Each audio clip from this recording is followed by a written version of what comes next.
মান হয়ে মৃত্যুবরণ করবে।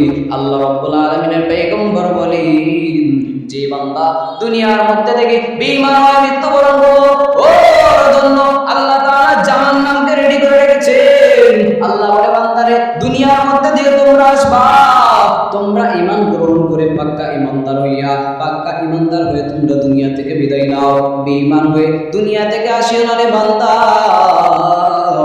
বেঈমান হইয়া যদি দুনিয়া থেকে আসো, তোমার জন্য আমি আল্লাহ জাহান্নামের আযাবকে রেডি করে রেখে দিলাম। আমরা কি জাহান্নামে যেতে চাই? জাহান্নামে আমরা কেউ যেতে চাই না। জাহান্নামে আমরা কেউ হতে চাই না, সকলে আমরা জান্নাতি হতে চাই।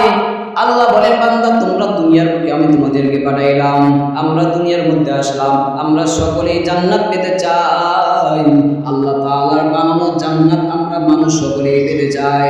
দুনিয়ার মধ্যে আমরা একসঙ্গে বসবাস করছি, দুনিয়ার মধ্যে আমরা একসঙ্গে থাকি, দুনিয়ার মধ্যে আমরা একসঙ্গে চলাফেরা করি, দুনিয়ার মধ্যে আমরা একসঙ্গে সকলে সব কাজ কর্মগুলো আমরা করতেছি। এজন্য আমাদের সকলের নিয়ত থাকতে হবে, আমি শুধু একা জান্নাতে যাব না। আমরা দুনিয়ার মধ্যে যেমন সকলে একসঙ্গে থাকি, জান্নাতের মধ্যেও আমরা সকলে একসঙ্গে থাকতে চাই, ঠিক কিনা? আমরা দুনিয়ার মধ্যে একসঙ্গে বসবাস করি, জান্নাতেও আমরা একসঙ্গে থাকতে চাই।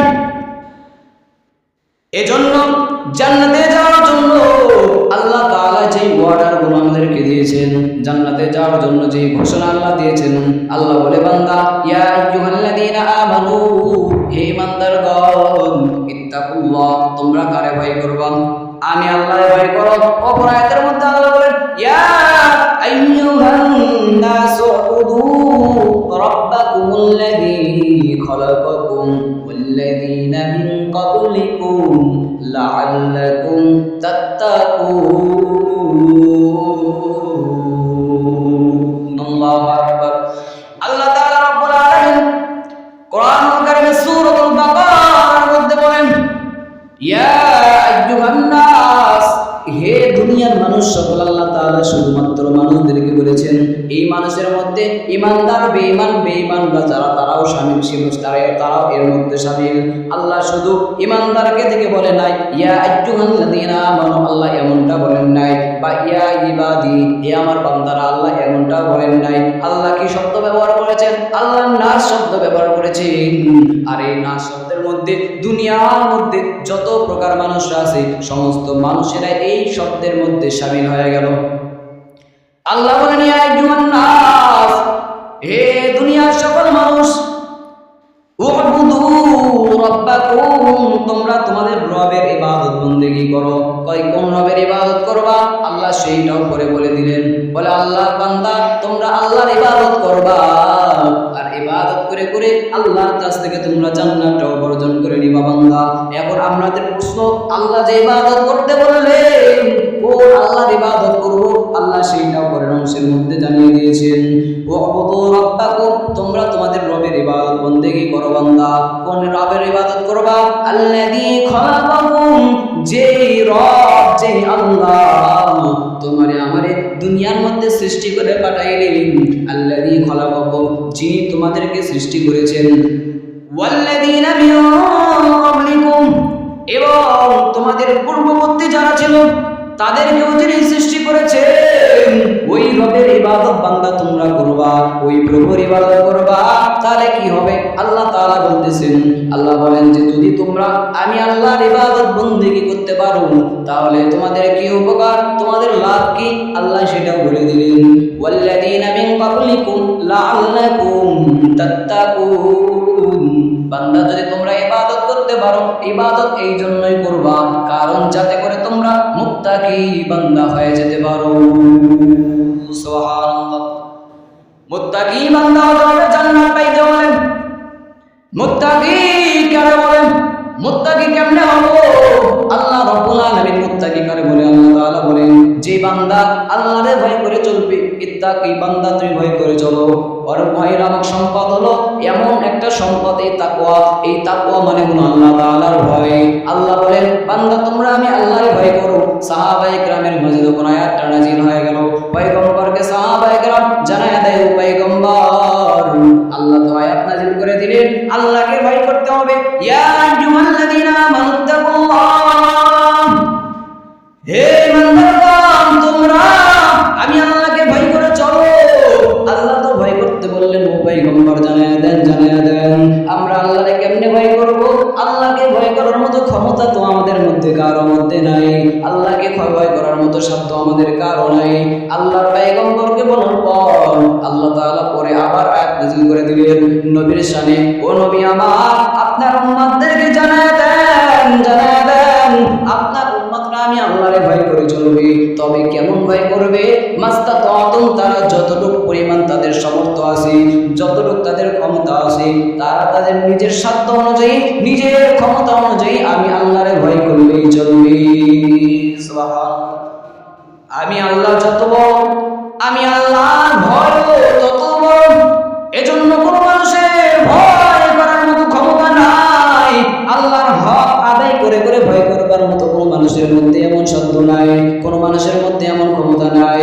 এজন্য আল্লাহ বলে, বান্দা তোমরা আমি আল্লাহর ভয় করবা। তবে কেমন ভয় করবা জানোনি? তোমাদের মধ্যে যেটুকু পরিমাণ সামর্থ্য আছে, তোমাদের যতটুকু ক্ষমতা আছে, তোমরা তোমাদের নিজের ক্ষমতা অনুযায়ী আমি আল্লাহরে ভয় করে চলো, তাহলে আমি আল্লাহর ভয় তোমাদের অর্জন হয়ে যাবে। সুবহানাল্লাহ।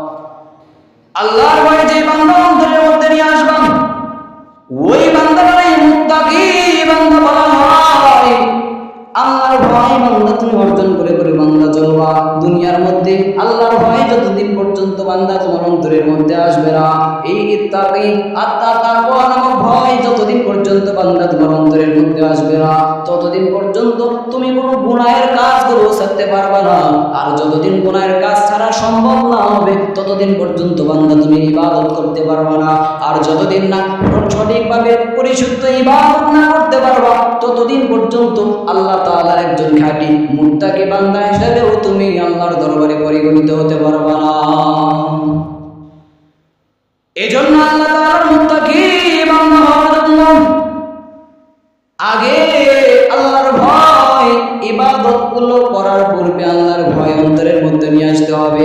আল্লাহর ভয় অন্তরের মধ্যে বান্দা যখন তুমি নিয়ে আসবা, তখন তোমার অন্তরের মধ্যে আল্লাহর ভয় আসার কারণে দুনিয়ার সমস্ত যত গুনাহের কাজগুলো আছে, দুনিয়ার যত অপরাধ কাজগুলো আছে, দুনিয়ার মধ্যে যত বেবিচারী কাজগুলো আছে, দুনিয়ার মধ্যে যত হারাম পন্থার যত কাজ আছে, সমস্ত কাজগুলো বান্দা তুমি যখন করতে যাওয়ার সঙ্গে সঙ্গে তোমার অন্তরের মধ্যে একটু খোলা দিয়ে উঠবে যে তুমি না ইমানদার, তুমি তো মুসলমান বান্দা, তোমার গুনাহের কাজ করা চলবে না।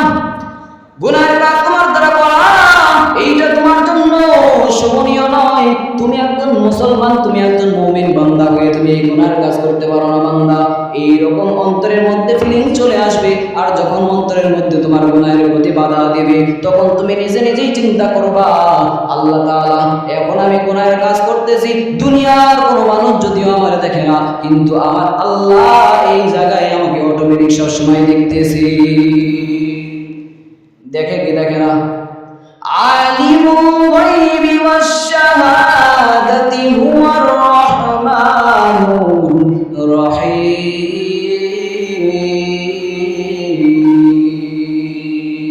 আল্লাহু আকবার। আল্লাহ বলে, বান্দা তুমি যখন তুমি যেই কাজটাই করো না কেন, আমি আল্লাহ তাআলা সমস্ত গায়েবের খবরগুলো জানি। আমি আল্লাহর কাছে সমস্ত অদৃশ্যের খবরগুলো আমি আল্লাহর কাছে পরিষ্কার। যতই বড় গুনাহের কাজ বান্দা তুমি গোপন ভাবে করো না কেন, যতই গুনাহের কাজ তুমি আড়ালের মধ্যে করো না কেন, যত বড় গুনাহের কাজ তুমি ঘরের মধ্যে করো না কেন, আমি আল্লাহ সব সময় তোমার উপর দেখতেছি। আমার নজর সর্বদাই তোমার সঙ্গে আছে। তুমি যেখানে যেই কাজ করো আমার চোখে তুমি কোনো সময় ফাঁকি দিতে পারবা না। আল্লাহর চোখে ফাঁকি দেওয়া যাবে না? যাবে। আল্লাহকে কখনো ফাঁকি দেওয়া যাবে না। যদি আল্লাহকে কেউ ফাঁকি দিতে চায়, ওই বান্দা আল্লাহরে ফাঁকি দেয় না, মূলত সে নিজেই নিজের ফাঁকির মধ্যে ফেলে, ঠিক কিনা? আল্লাহরে ফাঁকি দেওয়া যাবে না। যদি কখনো দেওয়ার চেষ্টা করেন, আল্লাহ কি ফাঁকিতে পড়বে? না আমরাই পড়ব, আমরাই ফাঁকির মধ্যে পড়ে যাব। এজন্য কখনো আল্লাহরে ফাঁকির মধ্যে পড়ানো যাবে না। আল্লাহরে কোনো সময় ফাঁকি দেওয়া যাবে না। সব সময় মধ্যে খেয়াল রাখতে হবে, আমি যখন যেখানে যাই না কেন, যখন যেখানে যেই কাজটাই করি না কেন, যখন যেখানে যেই কাজের মধ্যে লিপ্ত হয়ে যাই না কেন, সর্বদাই আমার মালিক, আমার রব সেইখানেই আমারে দেখি। हकीकत से तू दुनिया बेखबर नहीं, दुनिया की नुमाइश पर नजर है, नमी गोयम के अज दुनिया जुदा बाश, बाहर गारे के बाशी बा खुदावाश, जिसने दुनिया अज खुदा गाफिल हुदा, माशूक नुकरा हो पर जिंदोजान।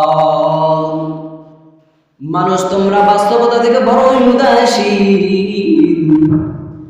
দুনিয়ার মধ্যে তুমি কি করতেছো আল্লাহ সব সময় তোমারে দেখতেছেন।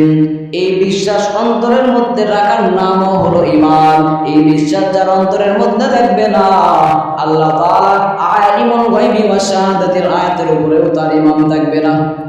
যে বান্দা আল্লাহর কোরআনের আয়াতের উপরে বিশ্বাস রাখতে পারবে না, ওই বান্দার মধ্যে ঈমান কখনো থাকতে পারবে না।